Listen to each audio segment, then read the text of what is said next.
அனைவருக்கும் வணக்கம். இன்னைக்கு நம்மளுடைய பதிவில் பார்த்தீங்கன்னா மிக மிக முக்கியமான ஒரு பதிவு பற்றி தான் நம்ம பார்க்க போகிறோம். பதிவு பார்த்தீங்கன்னா உங்களுக்கு ரொம்பவே பயனளிக்கக்கூடிய வகையில் ரொம்ப சுவாரஸ்யமாக இருக்கும். அப்படிங்கிறதுனால இந்த பதிவை எங்கேயுமே கொஞ்சம் கூட ஸ்கிப் பண்ணாமல் கடைசி வரையில் பாருங்கள். இன்னைக்கு நம்மளுடைய பதிவு எதை பற்றி அப்படின்னு பார்த்தீங்கன்னா ஆடி கிருத்திகையானது எப்பொழுது வருகிறது, எந்த நாளில் பார்த்தீங்கன்னா வருகிறது, இந்த ஆடி கிருத்திகை அன்று நம்ம முருகப்பெருமானுக்கு எந்த மாதிரி பரிகாரத்தை செய்யணும், எந்த நேரத்தில் செய்ய போகிறோம் அப்படிங்கிற குறித்த தகவலை தான் இன்னைக்கு இந்த பதிவின் மூலமாக நம்ம பார்க்க போகிறோம். இந்த ஆடி கிருத்திகையானது பார்த்திங்கன்னா சில வருடங்களுக்கு பிறகு பார்த்திங்கன்னா இந்த நாளில் ஏற்பட்டிருக்கு. இந்த நாள் வரத்துக்கு நம்ம பார்த்திங்கன்னா நீண்ட நாட்கள் காத்திருக்கணும். பல வருடங்களுக்கு பிறகு மீண்டும் இந்த ஆடி மாதத்தினுடைய செவ்வாய்க்கிழமை என்று பார்த்திங்கன்னா இந்த ஆடி கிருத்திகையானது வந்திருக்குதுங்க. இந்த ஆடி கிருத்திகை செவ்வாய்க்கிழமையோடு சேர்ந்து வந்திருக்கிறதுனால முருகப்பெருமானுக்கு மிகவும் உகந்த ஒரு நாளில் பார்த்திங்கன்னா அமைஞ்சிருக்கு.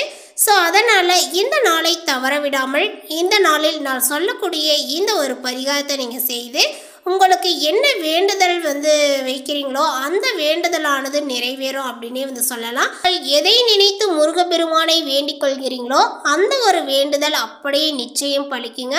ஸோ அதனால் இந்த ஆடி கிருத்திகை செவ்வாய்க்கிழமை என்று சேர்ந்து வர்றதுனால உங்களுடைய பரிகாரத்தை பார்த்தீங்கன்னா மனதார செய்துக்கோங்க. இந்த வீடியோவை பார்க்கறதுக்கு முன்னாடி நம்மளுடைய சேனலை இப்போ தான் ஃபர்ஸ்ட் டைம் நீங்கள் விசிட் பண்ணுறீங்க அப்படிங்கும் பொழுது நம்மளுடைய சேனலை இன்னும் சப்ஸ்கிரைப் பண்ணாமல் இருந்தீங்க அப்படின்னா முதல்ல சப்ஸ்கிரைப் பண்ணிவிடுங்க. அப்படியே கூட இருக்கிற பெல்லைக்கானி பார்த்தீங்கன்னா கிளிக் பண்ணி வச்சுக்கோங்க. அப்போ தான் நம்மளுடைய சேனலில் கொடுக்கக்கூடிய அனைத்து தகவலுமே உங்களுக்கு நோட்டிஃபிகேஷனாக வரும். அதையும் நீங்கள் பார்த்து பயனடையலாம். ஆடி மாதம் எப்பொழுதுமே ஜூலை நடுப்பகுதி முதல் ஆகஸ்ட் நடுப்பகுதி வரை இருக்குங்க. இந்த மாதத்தில் பல்வேறு ஆன்மீக விஷயங்களானது நடைபெறும். சூரியன் தெற்கு திசையை நோக்கி நகரத் தொடங்கும். தட்சிணாயனம் புண்ணிய காலமும் இந்த மாதத்தில் தான் தொடங்குது. அதனால் கிருத்திகா நட்சத்திரம் பார்த்தீங்கன்னா 27 நட்சத்திரங்களில் 3வது நட்சத்திரம். தமிழ் மாதமான ஆடியில் இந்த நட்சத்திரத்தால் ஆளப்படும் நாள் ஆடி கிருத்திகை என்று போற்றப்படுகிறது. முருகப்பெருமானுக்கு மிகவும் உகந்த நட்சத்திரம் கிருத்திகை என்பதனால இந்த நாள் மிகவும் மங்களகரமானதாகவும் முருகப்பெருமானை வழிபட சிறந்த நாளாகவும் கருதப்படுகிறது. இந்த வருடம் 2024 ஆடி கிருத்திகை இப்போது அன்று முருகப்பெருமானை வழிபட்டால் கிடைக்கக்கூடிய பலன்கள் என்னென்ன, இது போன்ற நிறைய விஷயங்களை இப்போ நம்ம பார்க்க இருக்கோம். இந்த ஆண்டு ஆடி கிருத்திகையானது ஜூலை 30ஆம் தேதி செவ்வாய்க்கிழமை வருகிறது.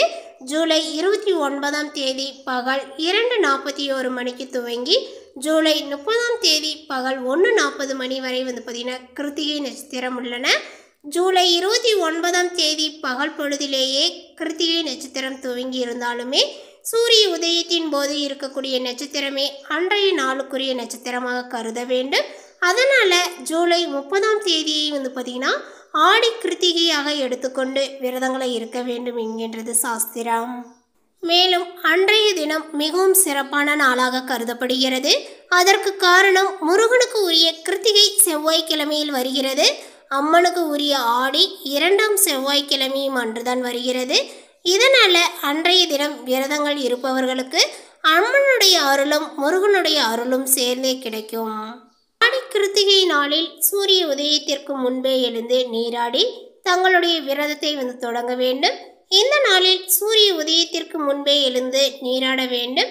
பின்னர் முருகப்பெருமானினுடைய ஆலயத்திற்கு சென்று வழிபாடுகளை பார்த்தீங்கன்னா மேற்கொண்டு அதற்கு பின்னாக பார்த்தீங்கன்னா விரதத்தை நீங்கள் தொடங்கலாம். கோயிலுக்கு செல்ல முடியாதவர்கள் வீட்டினுடைய பூஜை அறையில் முருகனை பார்த்தீங்கன்னா வழிபட வேண்டும். இந்த நாளில் காலையில் இருந்து மாலை வரை எதுவுமே சாப்பிடாமல் இருந்து முருகனை மனதிலே பார்த்தீங்கன்னா நினைத்து வழிபட வேண்டும். உடல் நலம் குன்றியவராக இருந்தீங்க அப்படின்னா கொஞ்சம் பழங்கள் இந்த மாதிரி பால் எடுத்துக்கொள்ளலாம், பழச்சாறு அருந்தி கொள்ளலாம். பின்னர் மாலை நேரங்களில் வீட்டில் பூஜைகளை செய்துவிட்டு உணவு உண்டு உங்களுடைய விரதத்தை பார்த்தீங்கன்னா முடித்து கொள்ளலாம். சிவனின் நெற்றிக்கண்ணில் இருந்து வந்த முருகப்பெருமானை 6 கார்த்திகை பெண்கள் தான் வளர்த்தனர். அவர்களை சிறப்பிக்கக்கூடிய விதமாக அவர்கள் முருகனுக்குரிய நட்சத்திரமாக கருதப்படுவார்கள் என்று அந்த நாளில் கார்த்திகை பெண்கள் 6 பேரும் வழிபடுவார்கள் என்று கார்த்திகை நட்சத்திரத்தன்று முருகப்பெருமானை வழிபடுபவர்களுக்கு அனைத்து நலன்களும் கிடைக்கும் என்றும் சிவபெருமான் வரம் அளித்தார். அவர் அளித்த வரத்தின்படி கார்த்திகை நட்சத்திரம் முருகப்பெருமானுக்குரிய நட்சத்திரமாக கருதப்பட்டு கொண்டாடப்பட்டு வருகிறது. ஆடி கிருத்திகையின் முக்கியத்துவம் அப்படின்னு வந்து பார்த்தீங்கன்னா தமிழ் மாதமான ஆடி மாதம் மங்களகரமானதாக கருதப்படுகிறது. ஆடி மாதம் ஆண்டின் 2ஆம் பாதியில் வருகிறது. இது தட்சிணாயனம் என்றும் வந்து பார்த்தீங்கன்னா அழைக்கப்படுகின்றன. அதாவது சூரியன் வடக்கிலிருந்து தெற்கு அரைகோணத்திற்கு வந்து பார்த்தீங்கன்னா மாறும். எனவே ஆடி மாதங்கள் முழுவதுமே தெய்வங்களுக்கு சிறப்பு பிரார்த்தனைகள் மற்றும் பூஜைகள் வழிபாடுகள் செய்ய ஏற்றது. ஆடி கிருத்திகை முருகப்பெருமானினுடைய சக்தி நாளாக கருதப்படுகிறது. அன்று முருகப்பெருமானினுடைய 6 படை வீடுகளில் அவருக்கு பூஜைகளும் சிறப்பு பிரசாதமும் வழங்கப்படுகின்றன. அது மட்டும் இல்லாமல் ஆடி மாதம் அம்மனுக்குரிய மாதமாகும். இந்த மாதத்தில் வேறு எந்த தெய்வத்தையும் வணங்குவதில்லை. ஆனால் முருகப்பெருமானை அனைவருமே வந்து பார்த்தீங்கன்னா வணங்குவார்கள் என்பது ஒரு குறிப்பிடத்தக்க விஷயம். ஆடி கிருத்திகை விரதத்தை கடைபிடிப்பதன் மூலமும் வாழ்க்கையில் அனைத்து நன்மைகளையும் பெற முடியும் என்றும் குழந்தை பேறு உண்டாகும் எனவும் சொல்லப்படுகிறது. அதிலும் ஆடி 2வது செவ்வாய் வழிபாடும் சரி, ஆடி கிருத்திகை விரதமும் சரி குழந்தை வரம் தரக்கூடியதாக வந்து இருக்கும். இந்த வருடம் இது 2மே சேர்ந்து வருகிறது. அதனால குழந்தை இல்லாத தம்பதிகள் இந்த நாளில் விரதங்களை இருந்து முறையாக வழிபட்டால் நிச்சயம் குழந்தை வரமானது கிடைக்குங்க.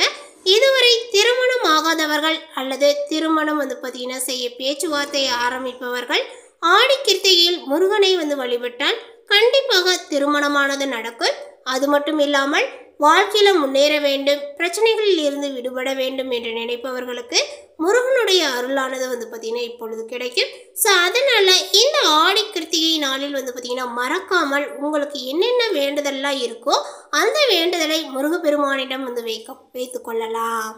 மேலும் குழந்தை வரம் வேண்டி இந்த கடன் பிரச்சனைகள் தீர வேண்டும், இல்லை வேறு ஏதாவது வந்து பார்த்திங்கன்னா உங்களுக்கு வேண்டுதல் இருக்குது அப்படிங்கிறவங்க இந்த ஒரு தீபத்தை கட்டாயம் வந்து ஏற்றுங்க.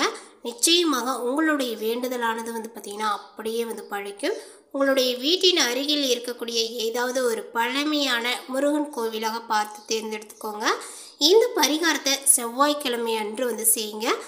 இந்த ஆடி கிருத்திகை நாளில் வந்து பார்த்திங்கன்னா ஆரம்பித்து தொடர்ந்து 9 வாரம் இந்த ஒரு பரிகாரத்தை வந்து செய்யுங்க. அது நிச்சயமாக வந்து படிக்கும்.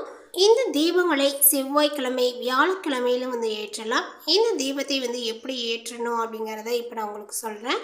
இந்த 2 கிழமையில் ஏதாவது ஒரு கிழமையை வந்து தேர்ந்தெடுத்துக்கோங்க. அதுவும் இந்த ஆடி கிருத்திகை அன்று வந்து தொடங்கிக்கோங்க. 9 வாரமும் தொடர்ந்து அதே கிழமையில் இந்த தீபத்தை வந்து பார்த்திங்கன்னா ஏற்ற வேண்டும். நேரம் என்பது வந்து பார்த்திங்கன்னா காலை அல்லது மாலை உங்களுடைய விருப்பங்கள் போல் தேர்ந்தெடுத்துக்கோங்க. அந்த நேரத்தை பார்த்து மேக்ஸிமம் வந்து பார்த்திங்கன்னா நீங்கள் காலை நேரத்தில் வந்து செய்வது தான் சிறப்பானது. இருந்தாலும் நேரம் கிடைக்கல அப்படின்னு சொல்கிறவங்க மாலை நேரத்தை வந்து தேர்ந்தெடுத்துக்கோங்க. 33 மண் அகல் விளக்கில் நெய்யை ஊற்றி மஞ்சள் திரி போட்டு முருகப்பெருமானுக்கு முன்பு இந்த தீபத்தை ஏற்றி வைத்து முழு மனதோடு எனக்கு குழந்தை வர வேண்டும், எனக்கு திருமண தடைகள் அகல வேண்டும், திருமணம் ஆக வேண்டும் என்று பிரார்த்தனையை செய்து கொண்டால் நிச்சயமாக உங்களுக்கு குழந்தை பாக்கியம் வேண்டும் அப்படின்னு நினைக்கிறவங்களுக்கு குழந்தை பாக்கியங்களானது கிடைக்கும். அதேபோல் திருமணம் ஆகாத வந்து பார்த்திங்கன்னா இருப்பவர்கள் இந்த ஒரு பரிகாரத்தை செய்தீங்க அப்படின்னா நிச்சயமாக உங்களுக்கு விரைவிலே வந்து பார்த்திங்கன்னா திருமணமானது நடைபெறும். இந்த இடத்துல உங்களுக்கு ஒரு சந்தேகங்கள் வரலாம். குழந்தை பாக்கியம் இல்லை அப்படின்னு சொல்லுறவங்க வந்து பார்த்திங்கன்னா பெண்கள் தான் வந்து ஏற்றணுமா, ஆண்கள் தான் ஏற்றணுமா, இந்த தீபத்தை யார் ஏற்றணும் அப்படின்னு சொல்லிட்டு நிறைய பேர் வந்து கேள்வி கேட்குறீங்க. இருந்தாலும் வந்து பார்த்திங்கன்னா 2 பேரும் சேர்ந்து இந்த விளக்கை ஏற்றி வரும் பொழுது நிச்சயமாக முருகப்பெருமானினுடைய உங்களுடைய வேண்டுதல் வைக்கும் பொழுது அந்த ஒரு வேண்டுதலானது வந்து பார்த்திங்கன்னா பழிக்குங்க. 9 வாரம் தவறாமல் தீபங்களை ஏற்ற வேண்டும். பெண்களால் தீபத்தை ஏற்ற முடியாத சூழ்நிலையில் மட்டும் அந்த கணவர் போய் இந்த தீபத்தை ஏற்றி வழிபாடுகளை செய்து கொள்ளலாம். தொடர்ந்து 9 வாரங்கள் இந்த விளக்கை ஏற்றும் பொழுது நல்லதொரு பலன்கள் கூடிய சீக்கிரத்திலே உங்களுக்கு கிடைக்கும். மேலுமே குழந்தை வரம் இல்லாதவர்கள் சஷ்டி விரதங்களை இருக்க வேண்டும் என்று நம்ம முன்னோர்கள் வந்து சொல்வார்கள். தீபாவளி முடிந்ததுமே வரக்கூடிய பெரிய சஷ்டி விரதம் என்பது வருடத்திற்கு ஒரு முறைதான் வரும். ஆனால் மாதந்தோறும் வரக்கூடிய சஷ்டி தினத்திலும் குழந்தை இல்லாதவர்கள் முருகப்பெருமானை வேண்டி விரதங்களை இருந்தால் குழந்தை வரங்களானது கிடைக்கும் என்பதும் உண்மையான ஒன்று. எந்த ஒரு விஷயத்தை செய்யறதா இருந்தாலும் வளர்பிறை நாட்களில் வந்து செய்வது சிறப்பு அப்படின்னு சொல்லுவாங்க. அந்த வகையில் வந்து பார்த்திங்கன்னா இந்த ஆடி கிருத்திகை நட்சத்திரமும் வளர்பிறையில் தான் வந்திருக்கு. ஸோ அதனால் இந்த விரதத்தை வந்து பார்த்திங்கன்னா முதலாக தொடங்கும் பொழுது வளர்பிறையிலே வந்து பார்த்திங்கன்னா நீங்கள் தொடங்கலாம். அதேபோல் வந்து பார்த்திங்கன்னா இந்த ஆடி கிருத்திகை வந்து தவற விடக்கூடாது. இருந்தாலும் இந்த சஷ்டி விரதத்தை வந்து இருக்கக்கூடியவர்களும் வளர்பிறை திதியில் வந்து பார்த்து தொடங்க வேண்டும். இந்த தகவல் உங்களுக்கு பிடித்திருந்தால் லைக் பண்ணுங்கள், ஷேர் பண்ணுங்கள். இது போன்ற புதிய சுவாரஸ்யமான புதிய தகவலை தெரிந்து கொள்வதற்கு நம்மளுடைய சேனலை இன்னும் சப்ஸ்கிரைப் பண்ணாதே இருந்தால் முதல்ல சப்ஸ்கிரைப் பண்ணிவிடுங்க. தேங்க்யூ.